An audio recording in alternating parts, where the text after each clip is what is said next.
All right, everyone, welcome back to the Performance Matters podcast. I'm your host, Matrixx. We're joined, of course, by Coach Myles across from me. First off, I want to make sure that you guys understand the importance of following us on Spotify. I cannot emphasize it enough. We're trying to make sure we always can bring you weekly rants, raves, and revelations, as well as awesome guests. So take a moment right now on your phone, go on Spotify, find the Performance Matters podcast, and just click that follow button. Right. That's all we're asking. Click the follow button. And of course, if you want to do us an extra favor, go on YouTube, subscribe to our PMP podcast on YouTube as well on the channel.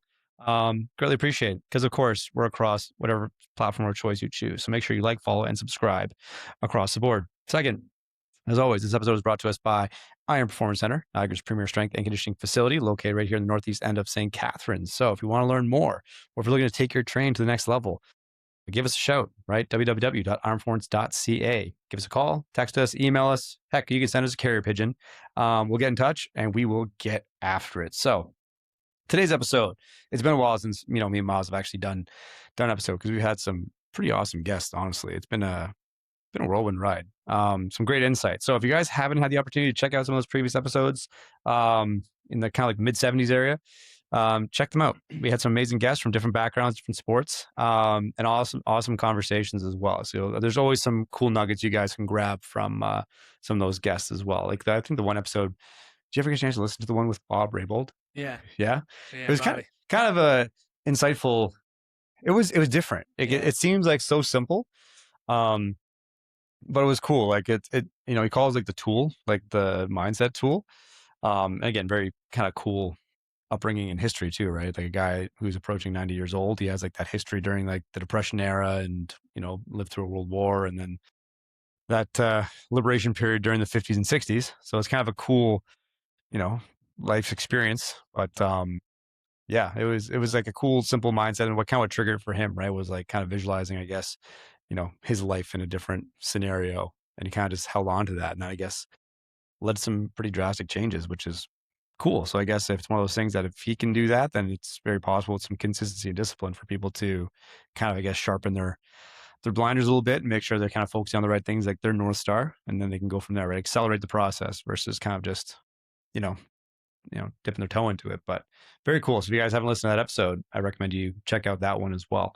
But today we want to talk about kind of like our own little fitness ambitions and goals right now. But I think I'll kind of like Coach Myles take it from here, but he's had a pretty good run these past few months, probably longer than a few months. But, it's been cool to see the transformation that you've been going through, the work you've been putting in, like working long hours, you got life and home and everything else like that. And you're still making the time to hammer pretty much every day and accomplish what you're accomplishing in your own fitness goals, right? So why don't you kind of walk us through, what kind of triggered that? And then pretty much like how you kind of ramped it up and kind of got to this point now.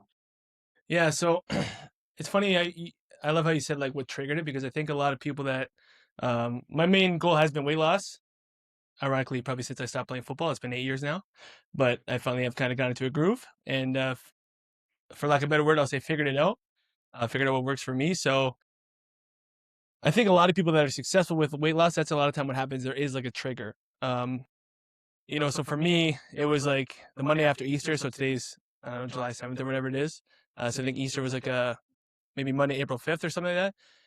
And I was just feeling heavy, right? I came in the gym and I weighed myself and I was like pretty much at my like playing weight, right? And it really was just like a kind of a kick him out and ask like, man, what are you doing, right? Like this is not healthy. This is not a good example.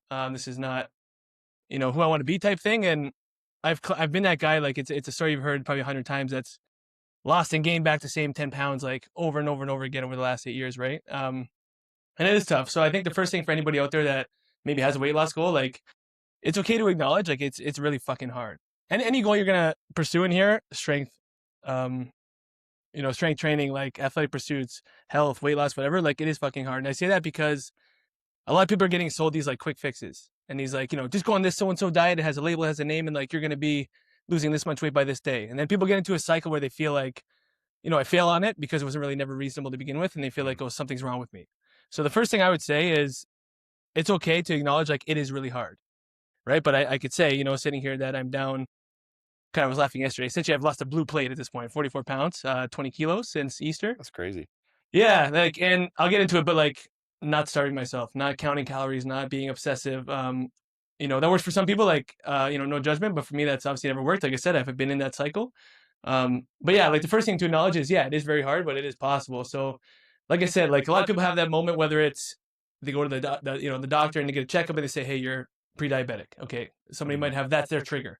Or none of my clothes fit. Okay. That's their trigger, whatever it may be. Somebody close to them that they know gets sick. Okay. That's their trigger. So for me, I was like, I simply don't want to live like this, right? Like I'm way too heavy. Like I was heavy for a purpose when I was playing. I have no regrets about it. If I was going to play tomorrow again, I would do it again in a heartbeat. But that's just not serving me anymore, right? And trying to live hopefully a long, healthy, active life. So really for me, it's primarily health. Like, a little bit of static, sure. Like there was times where I'm like, man, like I lift friggin' like 4 days a week for how many, for 20 years or something. And like like there was times where I'm like, I feel like I don't look like it. So, for me, that's like really not the main thing, but it was a little bit of like I'm like, fuck, like if somebody picked me off the street, would they be like, this guy lifts weights, or like this guy needs to get in the gym? Like straight up, that was kind of a little bit of my like, self-judgment, but primarily it was health. I'm just like, you want to be an example, for the people you're training and stuff. And in the back of my mind, I think I was always like, humbly, I'm really good at my job and I'm helping people reach their goals. Like the people that want to come here and lose weight, they're losing the weight. So I'm like, at the end of the day, like they're still getting the service that they have paid for and then some, but nonetheless, I'm like, I still want to be an example for them too. So that's kind of like where it started. And then what I would say is like, my biggest advice for anybody that maybe has those goals is to start with an audit of what you're already doing. And again, why I say that is because like, it's funny, like with training, anybody that comes in here, other gyms, maybe I don't know what they do, but I know with us, anybody that comes in here, like one of the first questions we ask them, regardless of their goal, is like, what have you tried before that has or hasn't worked? And I say that because it's so weird to me with weight loss, or again, I mean, some folks out there want to gain weight too, like whatever your, body adjustments are. But I feel like with the weight loss thing, it's always like, okay, you want to lose weight, you need to go on XYZ diet. Like, you not find that? Like always, it's like right away. Instead, for me, it was like, I looked at it and I'm like, it sounds funny coming from a guy that's way heavier than I wanted to be. Based on the in-body scan, I was like, man, my body fat percentage is way higher than I'd like it to be. I got nothing to hide. It was like 30%. I'm like, this is fucking unacceptable, right? At the time. So I was like, just take an audit of how I'm already eating, because it might sound funny being that heavy, but I'm like, I don't really feel like I eat that bad. Okay. But the problem is what I could readily admit is I'm like, I just eat way too much. Right. And I think, a lot of athletes have this kind of either way where they're like, I think your sport can in a way encourage like disordered eating. I'm not saying eating disorder. I'm not an expert on the topic by any means, but again, playing offensive line, like, you got to be the biggest guy in every room you walk into. At least that's a mentality. Like you can never be hungry. Right? We're eating 2-3 dinners alone. You know what I mean? You get fed by the team, you go home, you have dinner again, because it's like anytime you get hungry, it's like you're losing weight. It can't happen. So the goal of playing offensive line, or, a lot of people would have this in different sports, like, is not to be fat per se. Sorry, I know some people don't like that word, but not to just be like crazy fat. Like you want to be athletic, you want to be muscular and strong, but like you're not playing in the trenches at like, 220 pounds. It's not happening. Right? So like you do have to be within whatever your frame is. I was never the tallest guy compared to some of my counterparts, but you got to be like pretty heavy, right? So like it's like I said before, like I don't have any regrets, because that lifestyle and that approach to eating definitely served me and my goals. But it's funny, but I was like, man, you haven't played a game in 8 years. Like, what are you doing? Right? This is not. They say like your life is in seasons. I'm like, this is not the season you're in anymore. And as you get older, like everybody that we train or that we know will say like weight loss doesn't get any easier. Right? So I'm like, okay, I'm still at a good age. I'm 30. I'm like, now's the time to really like take this thing, grab the bull by the horn, so to speak. So anyways, trying to unlearn a lot of that stuff has been hard, but like that's really been the biggest change, I would say, because like I said, the quality of food I was eating before, I honestly think was pretty good. I just, like I said, like, long days here, you go home, you're starving, like easily I'll eat 2 or 3 servings of dinner. Right. And I'm like, now I'm like, okay, 1 serving, I'm good. Like, again, like John Barty would teach us in precision, or we would teach our clients, like, I'm not stuffed, but like that was never the goal. Right. For a long period of my life, that was the goal, like 15 years, whatever I played. But now I'm like, no, like give your body what it needs, nourish your body. This is what I mean. I'm like, I'm not starving myself. I'm not weighing every little piece of food and making sure, again, some people that works for them, God bless you. But for me, I'm like, it really just started with an audit of like, I don't need a diet with a label. I don't need to restrict this, not eat that, I started this in April. For example, this is like one story I kind of has stuck with me. Like Kayla's birthday was in May. We had ice cream cake. I did not just like sit around, so I'm not having it because, I'm on a diet. Like, again, John Brady would say, like, you need to find out eating style that you can do till the day you die. There's no way in hell I'm not eating cake on my wife's birthday. That's ridiculous to me. I love food. I'm never going to not love food. But the difference is we got the ice cream cake, and then it's in the freezer, and then like in the past, every night we would have just kept eating it just to get rid of it. But this time I'm like, okay, I had it on her birthday, I never had another piece. Okay, and I bring that up because I'm like, I think a lot of people get stuck in that kind of cycle, and like that's just like a little example of I'm like, no, like I'm gonna enjoy this with my wife. This is um, a milestone, whatever, and then I'm gonna move on and get back on track, right? Just little things like that, like the wedding this last weekend. I was at my cousin's wedding. Of course, I had the same meal everybody else had. I had dessert, whatever. But the day before we were out at the restaurant, like I stayed on track, so to speak, right? Like in the past, maybe like they had pizza out and stuff. Like I could easily eat 15 pieces of pizza, like something crazy. I had a couple pieces of pizza, a couple of wings, tons of salad, and I'm happy. And again, I'm like, I'm not stuffed, but I'm not supposed to be. So really, it's just been like an audit of what I was eating before, and then trying to kind of adjust from there. Like coming here before in the morning, like I would have like a massive like protein shake. I'd have a breakfast sandwich, maybe something else, like because I'm like some yogurt. I'm like, man, like we got long mornings. Like I'm gonna be hungry, so like I better eat. And then I'm like, hey, but again, cut it back to just maybe eating like I'll just have a shake in the morning or something on the way in. Around 10 o'clock, I'm getting a little hungry, but like I'm not starving. And even if I'm kind of hungry, like it sounds funny, I'll just eat a piece of gum, like I'm fine. Drink a ton of water, you're fine. You know what I mean? So all that to say, a lot of it has really just been like an audit of what I was already eating and then just kind of small adjustments to that. But I'm still eating steak every week, still eat ice cream sometimes, Yeah. Something that helps a lot of people is cutting out alcohol. I never drank, so like that really hasn't been a factor, but I know that could be a strategy for a lot of people. And then obviously on the strength training side, like I'm obviously a big believer, a massive believer, like you need to keep training hard.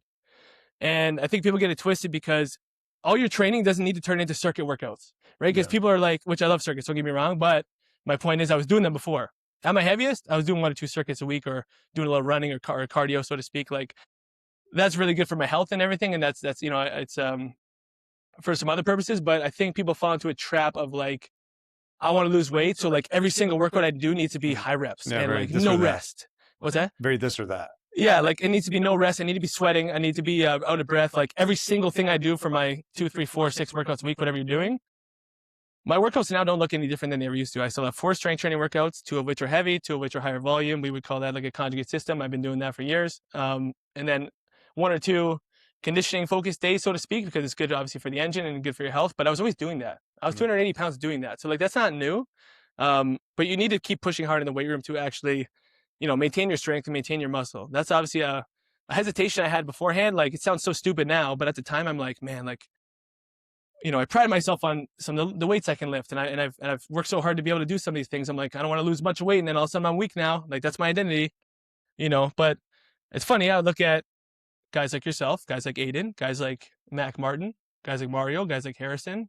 I can name 100 different people, guys like Scott, and I'm like, okay, these guys are lean and they're all fucking strong. So like none of these guys need to be 30% body fat to be strong. So I'm like, that's just a bullshit excuse you're telling yourself, right? So that's kind of the 2 sides of the coin. Was with the nutrition, some of those adjustments I've made, and then obviously the training. Like you got to keep training hard for, if nothing else, the strength, retention, and muscle retention. I think it's almost impossible to be on like such a crazy cut, let's say, and maintain 100% of your muscle. But like based on the in-body, like I got to do another scan this week. But I did one when I was down 30 pounds.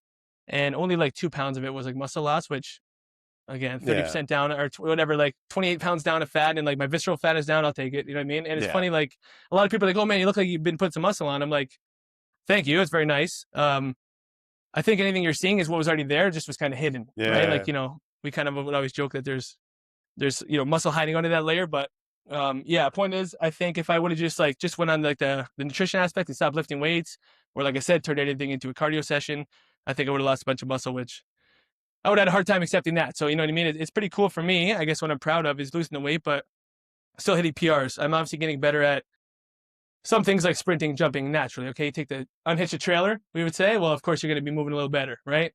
It's cool for me now to be able to do 10 chin-ups in a row. Like I can never do more than 3 in my life. Yes, I took the weight off, but even today, I said, okay, well, I'm down 20 kilos. I'm like, let me put a blue on and see what happens. So I think at my heaviest, I could do like 2 or 3 really sketchy chin-ups. And today I put the blue plate on the belt there, and I did like 5 with, what I think is pretty good technique. So it's like that to me, I was like, okay, I've gotten stronger, right? Yeah, it's a win. Like a lot of the barbell stuff is staying the same or getting better. So for me, that's something I value. So yeah, that's kind of like the whole kind of nuts and bolts of it. But and a nice intro anyway. But, yeah, it's impressive. I think it's good you touch on those points though, because it's not uncommon that people kind of fall into that trap, or they Yeah. come in, it's good they reach out and it's okay, like whatever their trigger was, like whatever that, fear of something that led to it, an action, which, I think we've talked about before too. There has to be, as dark as it sounds, usually if it's like there's a change that has to be implemented in terms of like health and lifestyle. A lot of times the comment being like weight loss and health. It's like, okay, well, that means there's something that was probably scary Yeah. or fearful, or you thought something that was scary, or you envisioned something scary, where the fear of change is not as drastic as the fear of the outcome as it stands currently. So it's kind of Right. like that's what usually triggers action, right? It's like, you step on the scale, 200 pounds, you go, meh, 220, meh, 250, whoa. And Yeah. then that's the one like, okay, I can't. That was like your trigger point. Like, okay, Right. you're okay with everything less, but all of a sudden that crossed the line. That's what elicited a response. And you touched on the point as well, which I think is important, is it's more just like the consistent small actions that have led to, a long-term outcome, Yeah. which the best part is it's sustainable. I think that's the thing people get, kind of lost That's in what the people are weeds. asking me. Do you feel like you're deprived or something? I said, no, I can live like this till the day I die. Yeah, I feel like I can. it's sustainable, which is why we kind of shy away a lot of times. People saying like, "Oh, I'm going on this diet and this diet." It's like, well, the question we always follow up with is, well, how long can that last? How Yeah. long can you keep doing that? And they're like, well, I'll do it for 12 weeks. I'm like, well, then what? Like if you're on like a 12 or 16 week Yeah. diet, then what? Well, then you go back to, well, then that's not sustainable. That's not a sustainable behavior. Um, so I think it's good that you have, hey, there's a progressive runway. We're going to start with this and do these small steps on the daily and put the time in. I think having the long-term vision makes it easier. And then you kind of reverse engineer and be like, okay, well, let's find those micro wins of the day. You know what I mean? Not every workout's gonna be perfect. Not every, lift is gonna be okay. I'm gonna be there this time. It's gonna be set up, the stars are aligned, it's gonna be a perfect lift. It's like that's never gonna be the case. Right. It's like, how can I just find the win in the day that's going to, you know, push me a little bit better this time around? Like not every lift's gonna be perfect. Like you said, it's like, well, my lifts might go down. They might, but they might not. Yeah. But how can you find the win today? It's like, okay, well, it's like, yeah, you got 5 chin-ups. Yeah, you might have lost a little muscle, but you actually got better at chin-ups. Great. So then that's the win. You're trying to see like the forest of the trees almost. And And you almost got to think about the compromise. Like I said, okay, my barbell strength might go down a little bit, but again, like my health is gonna be way better. So I'm like, yeah, what it's are you, a powerlifter? Like, what do you care? Like I care deeply, but I'm like, not at a it's gotta be a cost. willing trade off. Like I'm like, and again, like what's cool with the InBody, like assuming it's 100% accurate, like you can see like not only the fat but the visceral fat. Yeah, big So one. wanting it to be 10 or less based on their scale, and it was like 18. Now it's like last scan was 13. That was like 12 pounds ago. I got to do another one soon. Like, hopefully, I'm getting closer to that 10. Like, I could say, okay, well, I'm at way lower risk for like all cause mortality. Like, fuck my bench press. You know what I mean? Like, I'm like, Yeah. considering my bench hasn't really gone. Actually, it's Fuck the gone up bench. anyways, thankfully. But like, if it went down by 20 pounds, Yeah. yeah, Miles, but you're not gonna die. So like, you can now train and get it back up. You know what I mean? Like, That's the last bench press you do. like yeah, is it worth it? You're dead, and you look like you don't live. You So set who a gives a PR, fuck? you croak on the bench. I'm not even a powerlifter. You know what I mean? Like, Yeah, it's you said these arbitrary things, because I think it's, as bad as this might sound, I think, if I think it's because there's certain things that we're naturally good at. You know what I mean? Like some people are really good at sprinting. Some people are yeah. naturally good at jumping. Some people like love lifting heavy weights. So they Well, just, that's what I mean. I've worked 20 years to be decent at it, and I'm like, oh, am I gonna throw it away? Fuck. Like, yeah, but but thankfully, I haven't thrown it away. It's actually maintained or got better in a lot of ways. Cleaning whatever I'm cleaning, doing all this, I'm like, yeah. And even if but that's the thing. It's like you have a different North Star. So it's like, even if it, did go down, yeah. the question is like, so what? At what cost? The Yeah, cost of like, being healthier. Okay, I could live with it. yeah, it's like, And I could work my fine. strength back up. Clearly, humbly, I know how to get strong. So it's like, Yeah, it's like you're putting like a $5 investment where you might make $100 in return. It's like, Yeah. hey, I might lose $5 here, but I'm gonna make $100 in return later. Great. So Right. then that's the goal. I think the identity thing is a big issue, and I think that goes for a lot of people. Like I know we talked to Charlotte and Gabby, and that was a big focus point, was like their identity as it terms to like how they're they're very good athletes, very good volleyball players. They're identifying as a volleyball player. Yeah. But it's like, what if volleyball was taken away tomorrow? You're Charlotte and Gabby who play volleyball. Yeah. Yeah. You're not, it's, so I think it's same thing for a lot of people in a lot of different ways. Like they tend to gravitate, which is naturally so, they gravitate towards what they're good at. Like their superpower, and then they will tend to shy away from their kryptonite. Like there's things that people just don't want to do because they don't find it enjoyable, and then by default they're not probably good at it. Yeah. So they tend to say, okay, well, I'm good at like lifting heavy, so all I'm gonna do is lift heavy. It's like, yeah, but it comes at a cost. It's like if you're trying to live a healthy lifestyle, like I'm not saying it's a balance, but like there's got to be some work on your kryptonite, not just keep hammering your superpower. At some point that well runs dry. It's like, well, Right. why don't we work on the kryptonite?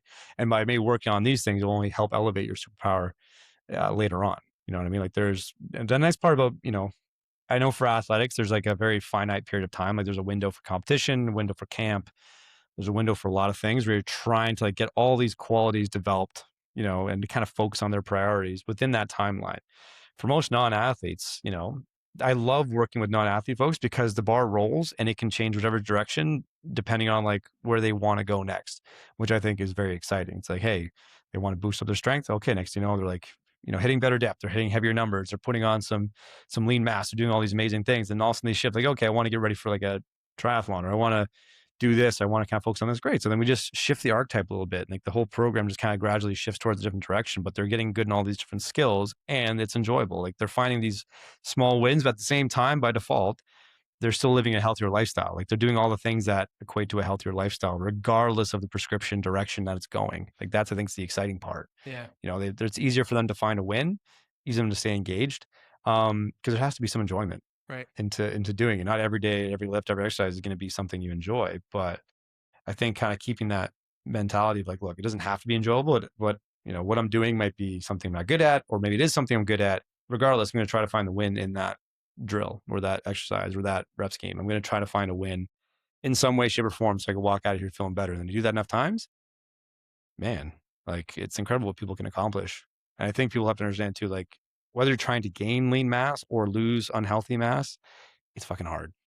As I said, the first thing I think it's that fucking hard. that helps is to accept that it's hard, because people get sold this lie.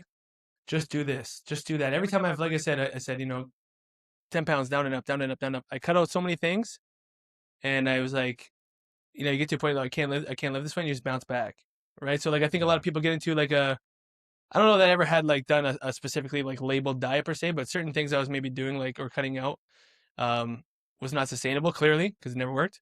And then you almost feel like, oh, people can do it, I can't do it. Like something's wrong with me. Like people start feeling that way, right? And that's what I'm trying to say. Like it's okay to acknowledge first thing that it's fucking hard. Like I'm gonna keep saying that it's fucking really hard, but it's possible, right? Because I think that's a lot of time it gets. I'm saying this because I think that's what gets people discouraged. Just go on the keto diet. Just eat butter and cheese and a little bit of bacon every day. You'll be good. Just go on the carnivore diet. Just go on the paleo Anytime diet. it starts with just do X, just do Weight Watchers. I'm not saying any of these things work or don't work. It's irrelevant. That's my point. My point is like, my opinion, my experience only. You don't need a label. Clearly, I'm not eating a label. I'm eating the same shit I always did in less quantity. And another thing is winning on the weekends. Bit of a tangent, but it's very easy, I think, in a lot of people that are in like a weight loss journey to eat really structured Monday to Friday, and then kind of let it loose too much on the weekends, where like it turns into a binge, and you kind of undo a lot of what you've done throughout the week, right? Yeah. And then not just from my own experience, it makes kicking off the week harder. Yeah, that too. It makes kicking off Monday hard, especially if you're like you have a pretty good routine or a good, like something that works for you, and then all of a sudden you kind of let loose a little bit on the weekend. All of a sudden, I was like, I have to get back on it. You're like, that's where like those ebbs and flows come in. It's too frequent. It's like, what if you just did like regular thing for the weekend? Yeah, you can indulge a little bit if you want, but like, why don't you just like kind of dip your toe in and see how you feel on Monday? If you feel better, it's like, okay, great. Then you found something that works. Like again, it's not like cutting out everything. I think it's just like, hey, you just have these guardrails, you work creatively within them. Yeah. Right. And I think people just tend to go to the extremes because again, we've talked about multiple times, people will overestimate what they can do in really short term and then underestimate what they can do in the long term. Because like, hey, if you say, okay, we have 12 weeks to, lose 10 pounds, by definition, that's pretty reasonable. Like, hey, 12 weeks, 10 pounds, pound a week, give or take. Yeah, that sounds like pretty reasonable. But all of a sudden people will be like, oh, I'm down 5 pounds in the first 2 or 3 weeks or whatever it is. And you're just like, okay, well, can you keep that up? And then all of a sudden when they hit that plateau, it's like, oh, I didn't lose anything, or I gained back half a pound. Like, okay. And that's when they start getting the mental game, and all of a sudden kind of just slowly snowballs down. That's another big piece of advice I would say. That's helped me, and I think a lot of other successful people with this is, one of the worst things you can do is a once a week weigh-in. And I'll post a video or a picture one day eventually explaining why. But I've tracked my weight on the scale, which we know doesn't tell the whole story. Sure, I've tracked my weight every single time I work a morning here. So Monday, Tuesday, Thursday coming a little later. So Friday, Saturday. So 4 times a week. They say daily, whatever. 4 times a week for the last, like I said, since April. And I think that really will actually help you keep you sane, because you'll notice that the weight loss is not linear. Like I'll show you the chart. You can look at anyone's chart. It's like this, spikes and spikes and spikes.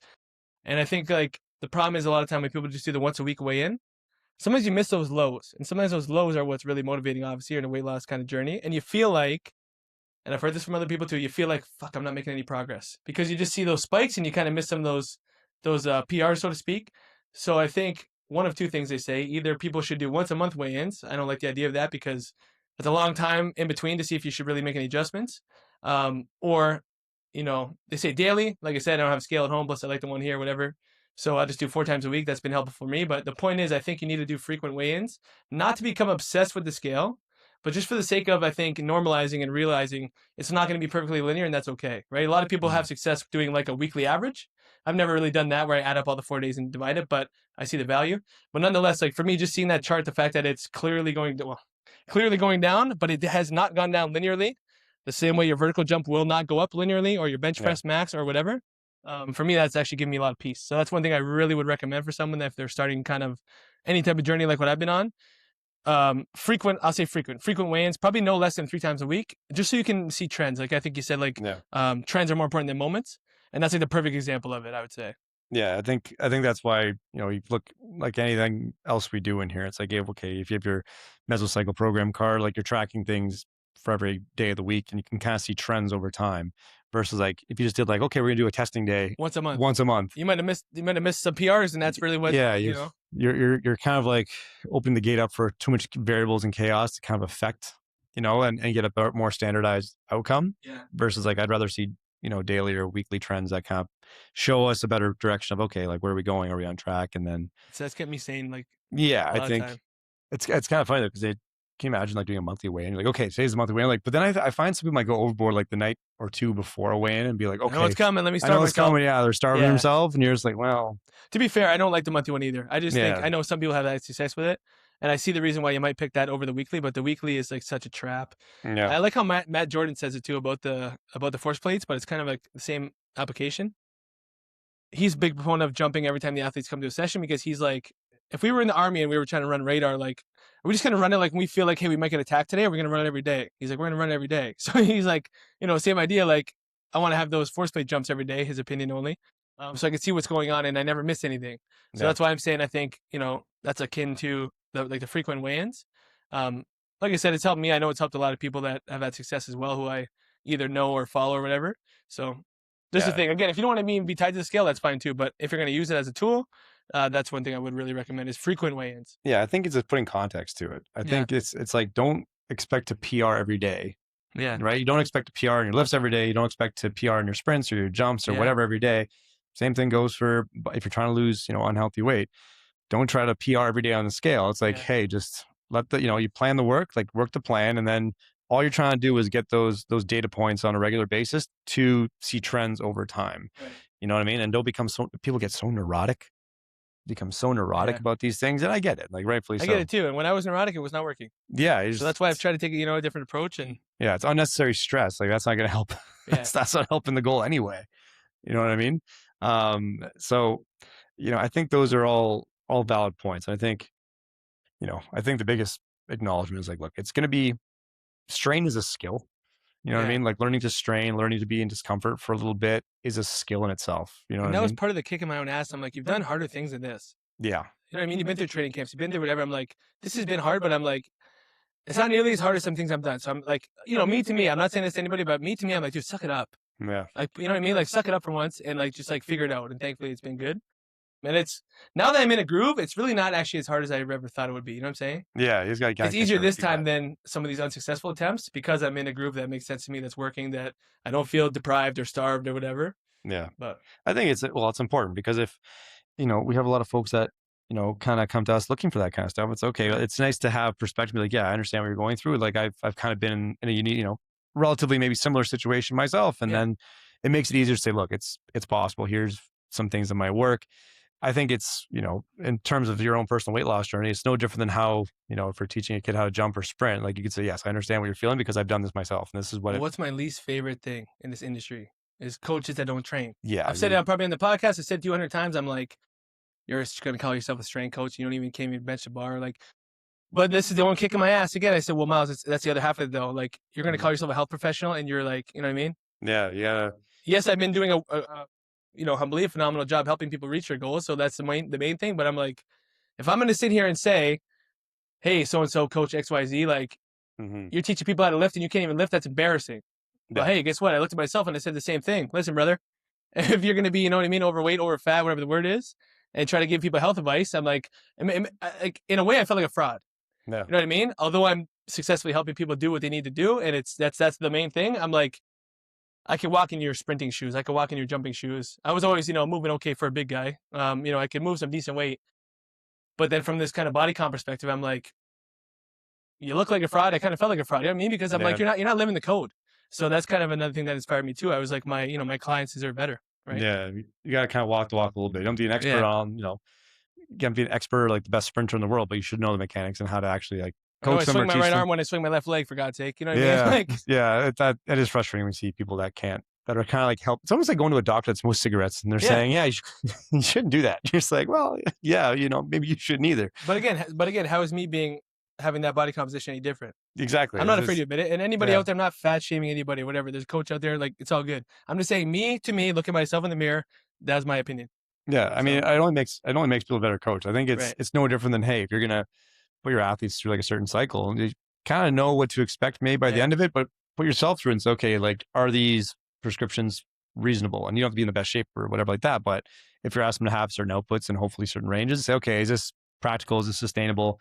And you can say, you know what, I felt this is actually seems reasonable. But if you're just kind of shooting from the hip a little bit and not really knowing or what and those things feel like or how they're supposed to be felt like or can't relate to it, you're kind of like, well, you're kind of missing a big piece of the puzzle here where if they come to you with questions or feedback or looking for feedback, you don't really know what direction to go because you have no experience. I can tell them what the textbook says. Yeah. But I couldn't tell them from, right? You know what I mean? Yeah, you can't.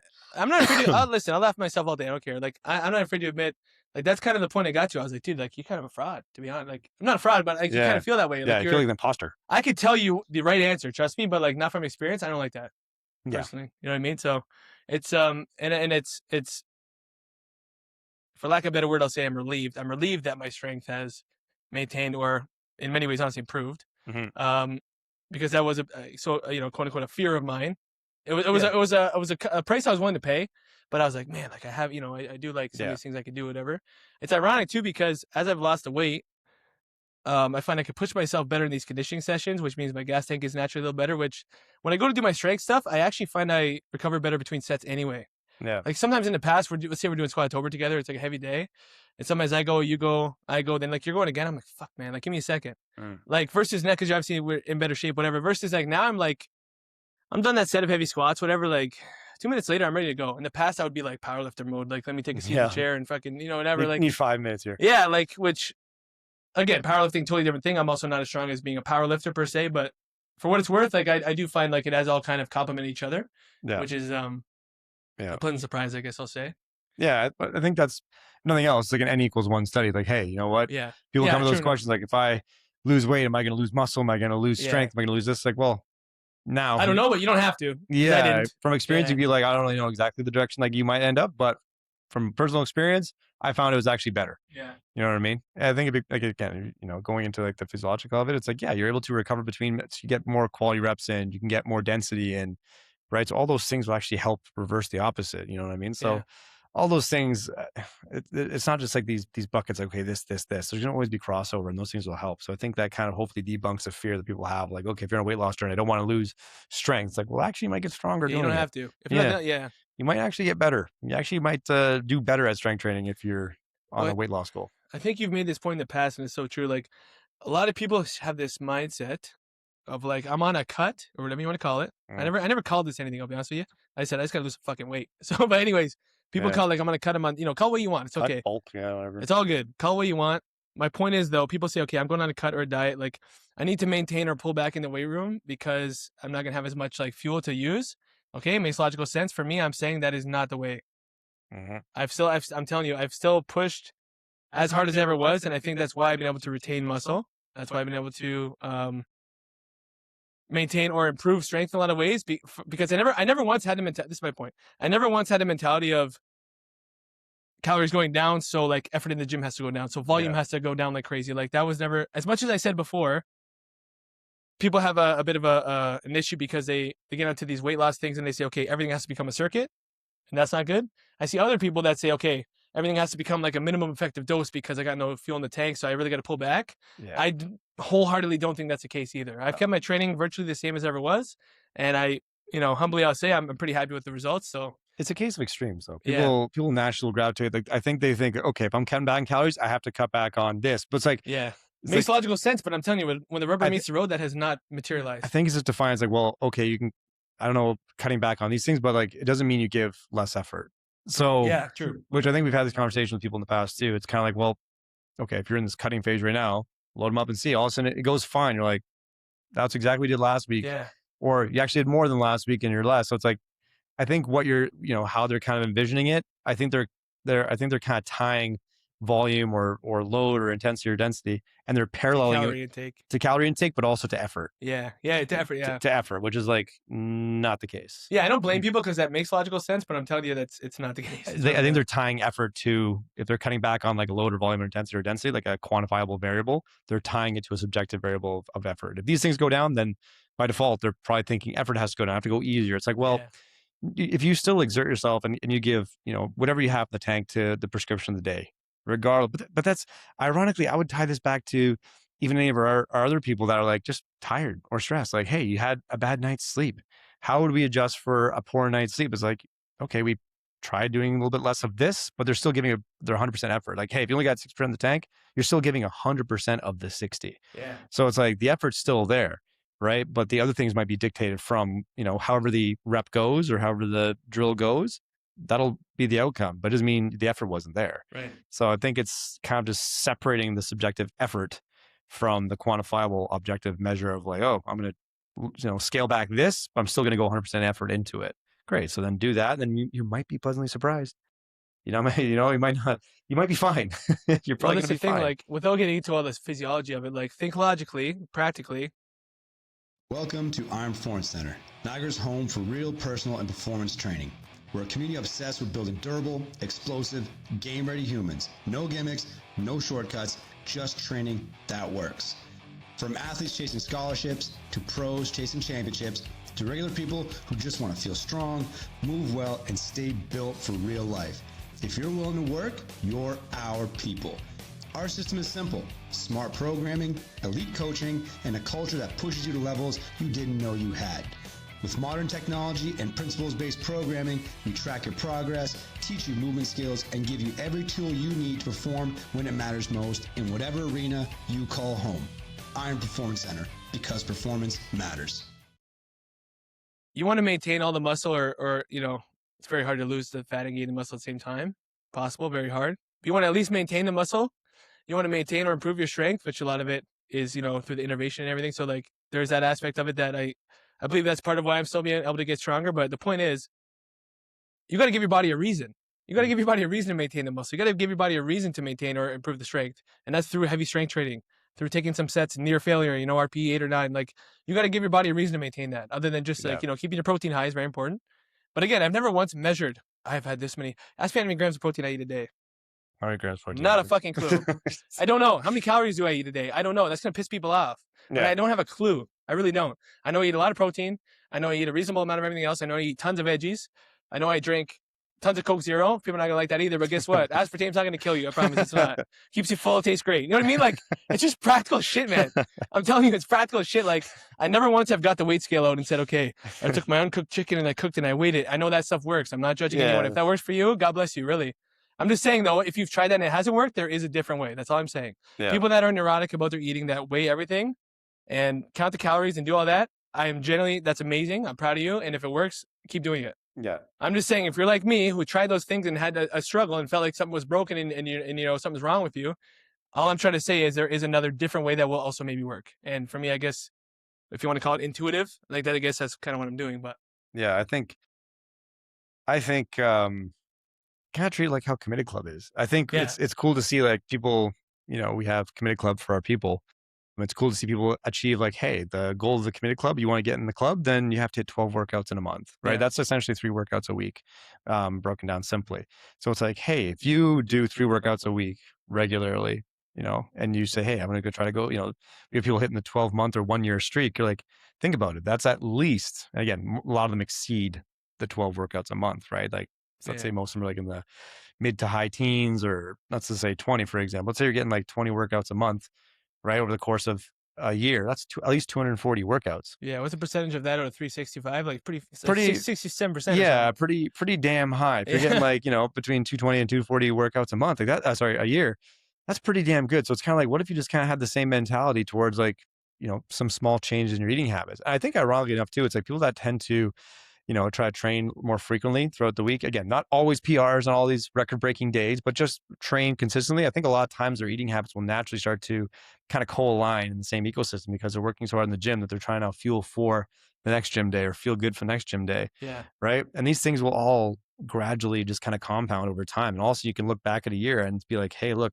I hit my 200 workouts for the year, my 240 workouts for the year. At the same time, I had like 240 good days of healthy eating compared to I would never have had. Yeah. Maybe, you know what I mean? So it's almost like maybe the same thing. I think those small, if you want to kind of call it gamifying it type thing, those are all small ways that you can say, hey, I'm trying to find the win in the day or find the win in the week. And that kind of keeps you on track, which, I think that's a reasonable starting point for anybody. I think first acknowledging like it's going to be hard, right? But you can do hard things. Learning how to strain and be uncomfortable is a skill, and you can, learn that, not easily, ironically, but you can learn it. And then do something that's consistent, right? And hopefully sustainable, and just try to build good habits as you go. And those wins will compound over time. And then you'll get to a point where I think a lot of people who are really well trained, like let's say if they do have a vacation or take a week off, it's almost like your body will be like, you feel like a bag of shit. Like for me, I know when I miss a workout for a week, I literally just get moody. I feel like a bag of shit because I know I'm like, I don't miss, too often. But like when I miss a week or 2 weeks, it goes by, I literally just feel myself like eroding away, even though it's probably not really happening. Yeah. It's more of just like, you take an in-body, the muscle's probably no different. It's probably no different. But you feel like you deflated. It's more just like the ego at this point. It's like, that's not what I do. You know what I mean? Like that's the nice part is that stupid demon in the back of my head will never let me go longer than 2 weeks, 3 weeks, and be like, I have to, I'll never be like I don't think I'll ever be the guy that's like, this is a workout for like 2 weeks or even 3 weeks. And then be there and like, well, fuck it. You're like, oh, I can't go back now. It's like, I don't think that'll ever happen. Because every day I miss what I was thinking about how I should have done one. It's just going to constantly erode in my head. And then, that first one back might be hard, but you just got to get that first week back under your belt, and then you're back on track again. When you get the first one back too, and then you're sore the next day, it's like you look at yourself, you go, "It's your own fucking fault." So it's just you did this yourself, so whatever. I don't know if that's good for people. I don't know if it's healthy for people, but that's what I think. It's the same little demon on the back of the shoulder. Sometimes I think it was Jordan Shallow that said, "You need a kick in the ass." Sorry. Yeah, I think it was Jordan Shallow that said that. I remember talking to her, listening one time, and I think someone asked him like, "Well, how do you kind of get yourself hyped up or like feel motivated, I guess, to go to the gym?" And he's just like, I just tell myself to quit being a little bitch. Yeah. he's like, I don't want to do this. I can't do this. And then he just tells himself, quit being a bitch. Yeah, you're right. You just go and do it. So it's like, I guess that's kind of a similar conversation I usually have in my head. I like let a week go by, 2 weeks. You're just kind of like, damn, you start like, neurotic, like, damn, I got to go back and just do it. And you're just like, oh, it's hard. I'm sorry. Quit being a little bitch. Yeah, you're right. Quit being a little bitch. Go do the damn thing and just give it your best shot. And then, you walk away. And I think, again, for people that are maybe getting started, it's like, look, it doesn't have to be a full hour of just straight on hell. Right. You know what I mean? Like if you're, I would argue it's like, okay, instead of doing one hard workout a week, break that down into 2 or 3, like half-hour workouts a week. Yeah. Get that consistency and say, if you're starting a fire, you don't just throw a bunch of gasoline on the fire and also you make this big fire on day one and you don't come back to the fire for a week. You never stoke the flame again. Yeah, you never stoke the flame again. All of a sudden, by the time you come back next week, it's like dead fire. It doesn't matter how big the fire was, it just dies out a week later versus like you have a small fire and you just kind of put a little, kindling on it every other day. It's like, well, the fire will still be there. You're like, okay, great. Just, just nurture it. And I think that's the biggest thing is create something habitual, create something sustainable. Doesn't always have to be enjoyable, but again, be uncomfortable and straining and doing things you don't like is a skill that can be learned through practice. So practice it in its, simplest form at the beginning. And then it gets better as it goes. Like you become better at these things as you go. You follow more routine. You figure out what works more for you.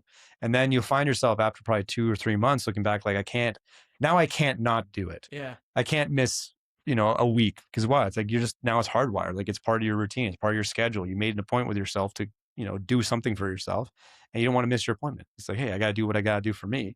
And then pretty much change your whole ecosystem. Now you have it's like a snowball. It's hard to get, it's like, I think the analogy was, it's like pushing a big boulder. It's hard to get it moving, but once it gains momentum, it's hard to stop. It's hard to stop. Yeah. You know what I mean? And whatever mechanism to keep yourself accountable works for you, whether it's like you have a little demon on your shoulder saying, quit being a little bitch, go do it. Or maybe it's something else. I don't know. Maybe it's just like, you have a picture of somebody like, I'm trying to be healthy for them, or I'm trying to be healthy for me, whatever your vice is that'll kind of keep you on track to stay disciplined. I think it's a big transition from extrinsic motivation to something that's more intrinsic. It's just, I don't know. In its simplest form to me, I just define like motivation is extrinsic, discipline is intrinsic, right? I don't know if that's actually true or not, but for me, it makes sense. It's like you start out, something could start as motivation, like, hey, I want to, fit into these pants, or I want to look at my, self in the mirror and see like veins in my bicep, or want to see abs, whatever it is. That's something extrinsic that you are like trying to strive for. And then eventually, as you get deeper in the weeds and become more consistent, it now becomes almost like an intrinsic thing where you just feel the need to be disciplined and do what you say you're going to do. Right. There's not really like, yes, now that motivation is nice, but it's no longer the driving factor. Because like once let's say you do get the thing you were motivated to do, let's say you lost 10 pounds, do you just stop?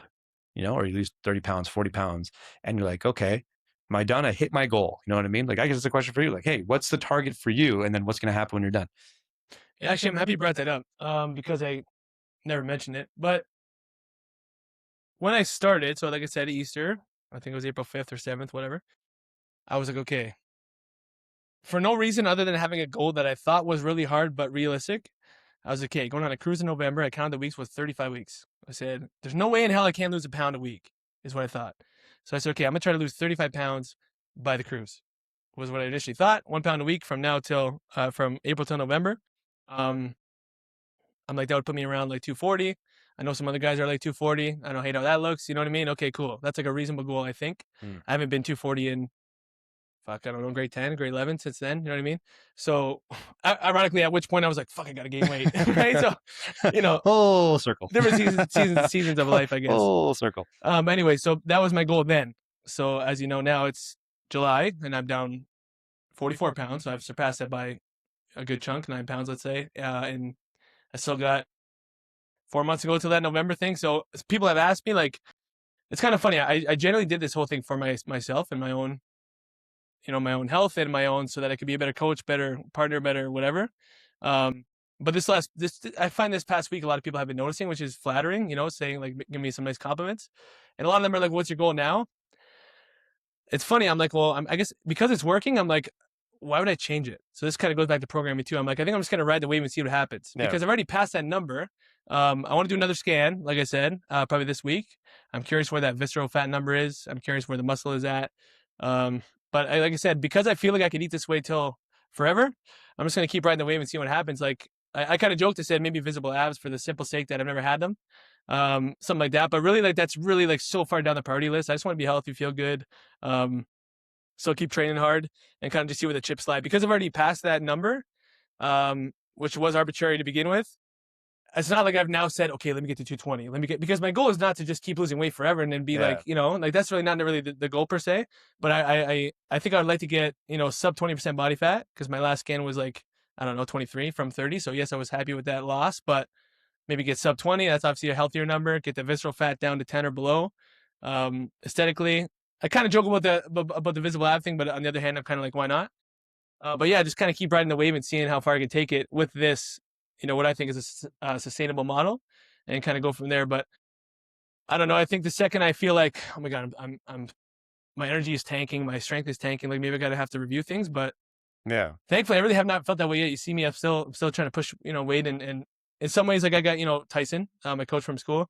He sent me like a random DM last week. Honestly, meant the world to me. He's like, man, like, you're moving weights better now than you were 12 years ago, and I feel like you look better too doing it. And I'm like, just out of nowhere, I'm like, fuck, man, like you don't really know how much that means to me. That was pretty cool, because that was my biggest fear, was losing some of that ability. So yeah, long story short, like I for my own reference, it's kind of funny too. I took like before pictures, and then I don't want to say after pictures, I want to say progress pictures, because I don't think there ever should be an after, because I feel like you put an after on it, that's like an end date. And then like to your point, then what? Then you just go back to old habits. Like, no, like I really feel like I could live this way now till forever. So yeah, I can't give a short answer. So long answer to a short question. Just keep riding the wave and kind of see what happens. But I'm obviously happy with how it's going, and I'm excited to see where I can take it. I'm curious, just because I set that November date. I really am curious what I'm going to be kind of dealing with at that point. But again, like I feel like I could even go on that cruise and not like in the past I probably would just let loose for a week, eat crazy. Like I don't feel the need to do that now. I don't even want to do that. You know what I mean? I'm gonna Yeah. indulge, have some fun. Don't get me wrong. I'm not a square, okay, but like I feel like I'm at that point where I want to go on vacation, eat well, feel good, so I can enjoy what I'm doing instead of maybe how I would have approached it in the past. Yeah. So I think that's important because it kind of goes back to what we were talking about earlier. I think if you set this end goal, which is nice, but look at folks that have been here for longer periods of time. Like Yeah. like I said, the beauty about having like non-athletic populations that train for the sake of their own health and well-being, like the bar changes and rolls and can be so easily adapted because you're found that you're stacking on positive habits that over long term, like you have essentially the world's your oyster type thing. You could go whatever direction you want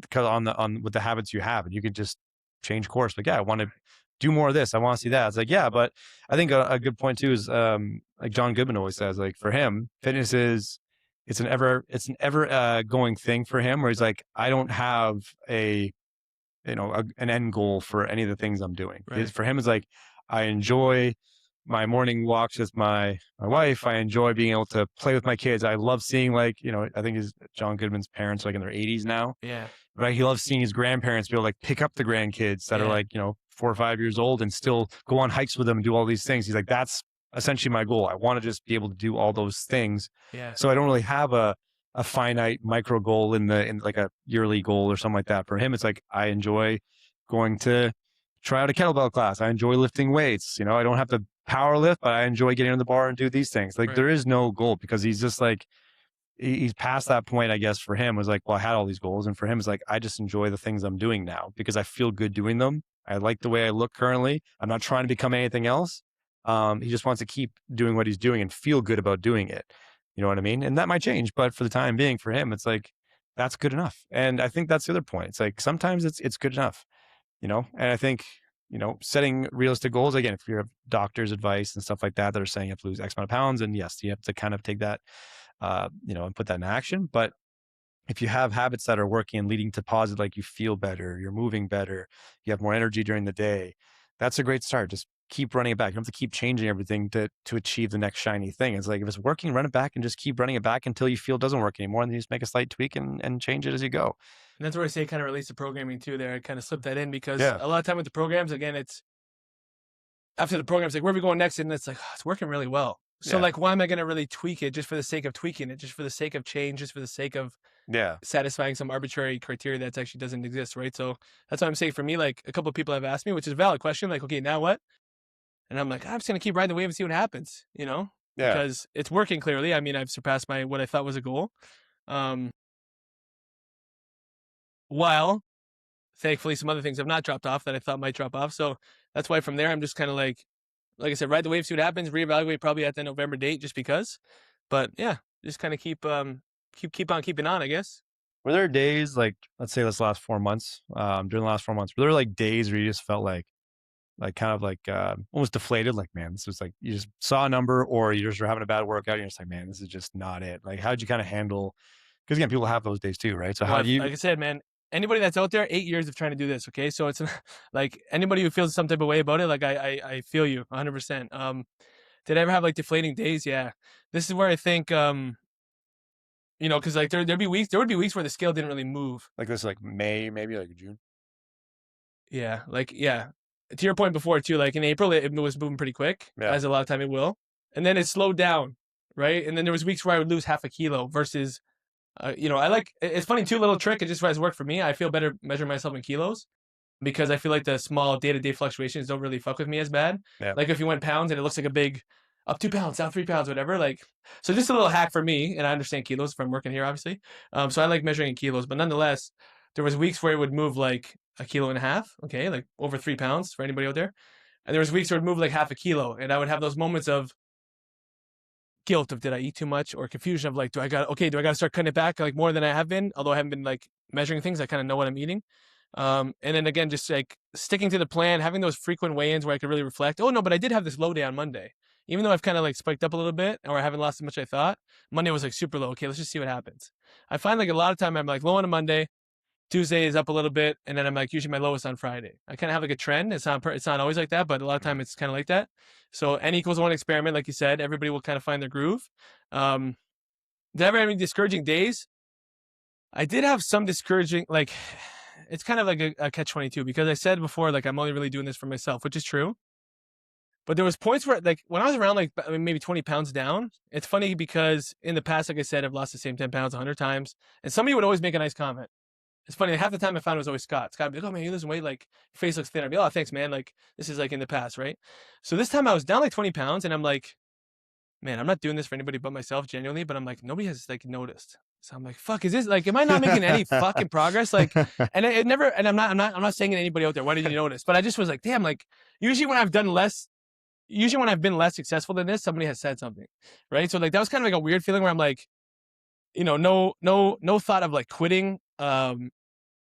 Just like, do I got to push harder? Am I not doing that enough? Like, at what point are people going to notice? Like, again, not that wasn't any of the motivation, but I just was like, man, like, and then there was just, you know, a couple clients who like kind of mentioned something. Hey, man, like you're looking pretty good. Like you're looking leaner, looking like you're losing weight, and like I'll admit it, like that did kind of motivate me again. I'm like, okay, I'm in the right path. And then like those people would start checking in with me like frequently, like, oh, how's it going? How's it going? Like never in like a judgy way. Like it always felt really supportive. So a couple clients there that really, not that I ever fell off the path, but they really kind of kept me on it, so to speak, because, you know, certain people that were like, yeah, I see the work you're putting in. Like I see the progress you're making. I'm proud of you, whatever. So I think that was actually really cool.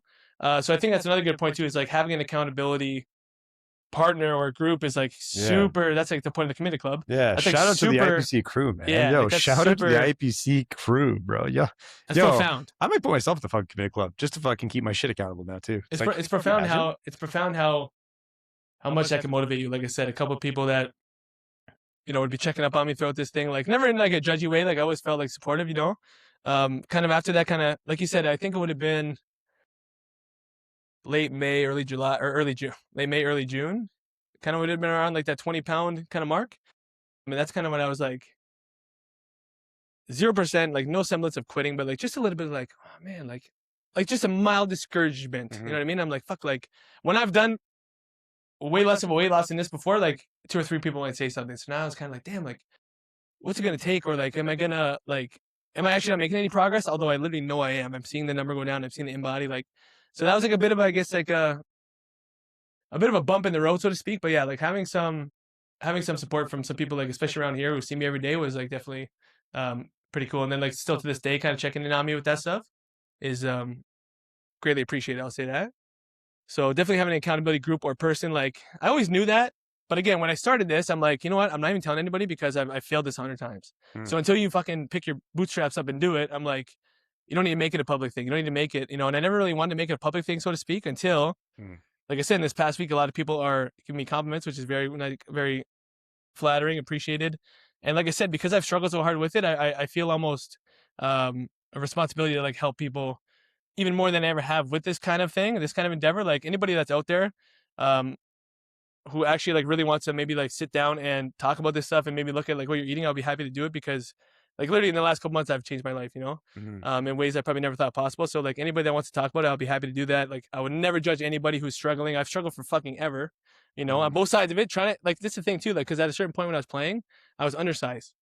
So I've struggled with both sides of it. I've struggled with trying to put the weight on, and then for, you know, say 8 years, like a quarter of my life at this point, almost, or more, I've struggled with trying to get it off. So as much as I kind of been making some jokes in this podcast, I would never judge anybody for being overweight or struggling with it. Obviously, I've been in your shoes. Like I'm still not where I want to be, you know, but I'm on the path. And I'll be nothing but supportive. I'll be your #1 fan. You know what I mean? If anybody wants to chat about it, like, happy to do that, and hopefully get you on the right path as well.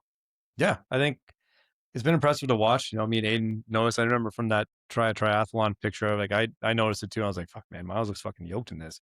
It's cool to see. No different than how we, you know, give comments like Dave and all those guys. And, you know, a big shout out to the IPC crew, man. I think I wish I could be like for like a day, just kind of like, you know, wipe my memory and just kind of come in here and just kind of experience it for myself, because like for the first time, yeah, like Men in Black hit the thing. Yeah, hit the shoot. Yeah, oh, fuck, that's a throwback movie, eh? Yeah, I'm not a movie guy, but I do know that movie. I do know that movie. Yeah, you know, you know, just fucking get wiped for a day. Just kids gotta watch. It's pretty sick movie. Yeah, great 90s movie. Yeah, just fucking come in for a day. And I just want to, I want to feel that community aspect, like as a person that's on the other side of it. Yeah, because it, to me, like, you know, we see these folks every day and we're very grateful for it. Like, big shout out to all y'all. Like, y'all know who you are too. Like when we're talking about the IPC community and the committed club, you know who you are. right? This is a thank you to you for being so fucking awesome. I'd love to just experience it myself. Like I thought, like, what if I go to the community club? Just like not to actually like be on the community club, but just to see like buy yourself a backpack. Again, just do that. But more Give just yourself like a Visa card. every time I check in, just like for me, it'll be like, okay, I'm checking into my workout today. Yeah. I want to check in to keep like that to me is like, okay, I'm here, I'm doing the damn thing. You know what I mean? Like that check-in button to me means go time. It's like that might be a thing. You know what I mean? Like even for me, like again, coaches are people too. Like we are, going through our own things and we're trying to have our own little endeavors and it's so much fun coaching people and helping them through, but at the same time, we're also doing our own thing, trying to help ourselves get through and hit our own benchmarks for a variety of reasons. Yeah. But like those same things that work for other people work for us too. Yeah. You know what I mean? Like you talked about community. That's a big one. I think that's what's been so cool about the cardio crew on Saturday mornings. Yeah. Been like freaking almost got to be over a year and a half. We really haven't missed a Saturday, right? It has to be. It's something cool that just started, but that it all circles back to the fundamental thing of community. Like when people say, it's a community. It's like, well, what does that mean? Because you go to a lot of places. I'm sure they have regulars they will see, and I'm sure they have communities too. But I think for us, it's so unique because you have people that have like made friends and they do their own thing, their own outing. But it's crazy to see how everyone has their own little ambitions and their own little aspirations and their own process and path to get there.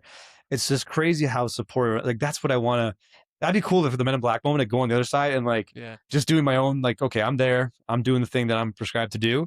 And I'm going through it and someone's like coming up like, man, that was awesome. Like that to me, I'm like, ooh, wouldn't that be so cool to like feel and experience and then, do the same thing for other people. And like, that's how cool that community is. It's really hard doing these things on your own as it is. So it's nice to have a community. Like if you're going on this, endeavor to, health and wellness and fitness and overall well-being, being in a room of people that, they all might have different aspirations and goals, but they all have that, they're all kind of rowing in the same direction of like improvement. I think being around that is extremely powerful and extremely, you can call it motivating, but I think it's just more empowering that, like you said, it almost feels like responsibility. Like I'm here trying to get myself better. I have responsibility to my community to give it my best shot every time I come in here. I think it's no different than if you want to, read more books, you're probably going to go to a library or join a book club, you know what I mean? Or that kind of thing. There's all these little communities for people that, based on if they're trying to excel at something, they'll be around those people that kind of are like-minded in that way. So I think that's a huge portion of it. So I think, kind of like summarizing all that stuff up, I think acknowledging it's hard, being consistent, small actions. There's going to be good days, bad days, everything in between, but it's hard, but you can do it. It's very possible. It's possible. It's very possible. Like there's going to be days missed and hit and everything else like that. But the whole thing is going to be like, look, create some sustainability and some habits and just give your best effort. Do not tie effort to an objective measure in terms of if I have to cut back on this, therefore effortably cut back. No, separate the effort from the objective and then find like-minded people. Find and surround yourself with like-minded people. They don't have to have the same aspiration or same goal as you, but surround yourself with people that are striving for their own improvement and that empower others to do the same, right? Like these people that are, training and working hard, they're so selfish in their own endeavors, which is amazing, but they're also so selfless to empower the people around them to the exact same thing. And I think that is an underrated quality, behind all the sets and reps, like all the programming and people doing crazy things. But the fundamental root of it all is the fact that people are so selfless in their community that they're empowering everyone around them. It doesn't matter if they're a pro athlete or not athlete or everything in between. It doesn't matter. They're in a room with people that are all like-minded, that they're trying to get better and they encourage each other and they push each other, they support each other. That is so underrated and it's so beautiful to watch. It's so beautiful to be a part of that. It's so cool to see and experience that. And that is the good shit. And that's the part you can't sell in a phone call. That's the part you got to come experience yourself. That's it. Right? That's the IPC effect. I joke around, a lot of time about that is the IPC effect. That is the IPC effect. Everyone makes everyone better. It's crazy. Synergy. It's huge. Okay. I know we were talking about to kind of wrap things up here. I know we were talking about maybe like webinar or something of that nature to kind of like maybe put this more out there and go into more detail or talk more about it. Yeah. What are you thinking? So I figure by the end of the summer, because I think, again, people go back and forth of like, the whole weight loss thing is the whole industry is so fucked. I'm going to say. No. So people, in the sense that like, it's just so judgy. It's so black and white. It's so this and that. I hate when I read this shit that's like, why do you need to put a date on it? Like if it meant something to you, you would have started yesterday. So everybody just relax. Okay. People are struggling. It's hard. Okay. Yeah, so calm the fuck down. You know what I mean? So my thought process is, middle to the end of summer, which we're already kind of getting there. So maybe early to mid August, I'd like to do a webinar kind of on this topic and dive like, today was a decent little, preface, I guess, but dive a little deeper into like some really like, I think, actionable strategies, some stuff that's worked for me. Talk a little bit more about my journey, I guess, in a form of a webinar. I like kind of that middle of summer just because, people are usually getting back into a good routine in the fall. So that's kind of my thought. Yeah. But I don't know if. Yeah. No, we'll put some on the calendar, and then we'll let our community know. We'll probably put out a newsletter blast as well, and we'll try to arrange something that way. There's people, because again, there's a lot of folks out there who might be interested, and like nothing else, be curious, right? It'd be nice to. I think it's always nice if you can talk about these things openly and say, yeah, like, look, you're not the only one. I got nothing to hide. Yeah, it's nice to have still struggling, but shared experience. I think it's no different than anything else, right? You're trying to like learn something more, like educate yourself. You go around people in academia, you're trying to like learn more to better yourself there. You're trying to learn more about that because you talk to an accountant. Like you're pretty much just going for information, then hopefully walk away with something actionable that you can go forth and take action on. And then you might have more questions. I think that's the point. It's like, you're curious, you gather information, then put into action, which will lead hopefully to more questions. You go and just repeat that same process, and then you have this whole actionable scale. So we'll put something on the calendar. We'll let folks know. But I like that time of year because, like I said, I figure a lot of people are getting back in the swing of things, so to speak, with maybe get their kids going back to school. But I also would like to deliver it in a way of like, okay, here's this whole seminar or webinar or whatever. Like, what can you take from it today and apply today, right? So I think that's that whole. I want to be able to provide like actionable feedback and skills and tools people can use kind of right away type thing. Yeah. For all of our folks, like Committed Club, keep striving for it, right? Like 12 workouts a month, try to get a streak going. Like, I think that's one of the more powerful things we've kind of implemented for a lot of folks. Like, like there's some accountability where like we acknowledge like, hey, look, here's people that have hit the Committed Club this month and keep the streaks going. Like, that's so cool to see people like hit the year. Can you imagine hitting a year of like minimum, they hit 12 workouts in a month. They do it on the regular. A lot of them doing, like I said, mid-teens, high teens. 144 workouts minimum. I guess in 12 months, right? Minimum. Yeah, minimum. But a lot of them are hitting probably 200 or more workouts in a year. It's like, that's incredible. Like, try to get on, folks. If you're aspiring for something like that, that's a great streak to strive for, right? Those little micro goals, and then hit that streak, and then like by that point you'll have a great system going, great habits going, and you're off the races. It's gonna be a lot easier on the tail end to keep that sustainability. So we'll wrap things up. Guys, Performance Matters Podcast, I will say it again. All right. Do us a solid, please. Go on Spotify and follow us, right? Don't worry. I don't think there's any notifications. I follow a bunch of podcasts online with myself, but just click the follow button, and by the same, just do that for us. Maybe subscribe to our YouTube channel. And that way we can keep bringing you weekly rants, raves, Rantly weeks. Rantly week. Get this guy a rain, dude. Yo, get this guy some caffeine. I trust. I'm a little overdue for caffeine. I'll tell you that shit. I'm kind of fucking cooked right now, but fucking rants, raves, and revelations. So rants, raves, and rains. Rains, rants, and revelations. Sponsored by. That's another thing. We gotta get on the sponsorship shit. I would love to announce that we are sponsored by Rain. I would love to announce. I'd love to, but I can't. Can you imagine? Oh, I respect it. I'll do time. All right, guys. Performance Matters Podcast. Coach Matrixx and Myles signing out. Until next time. Deuces.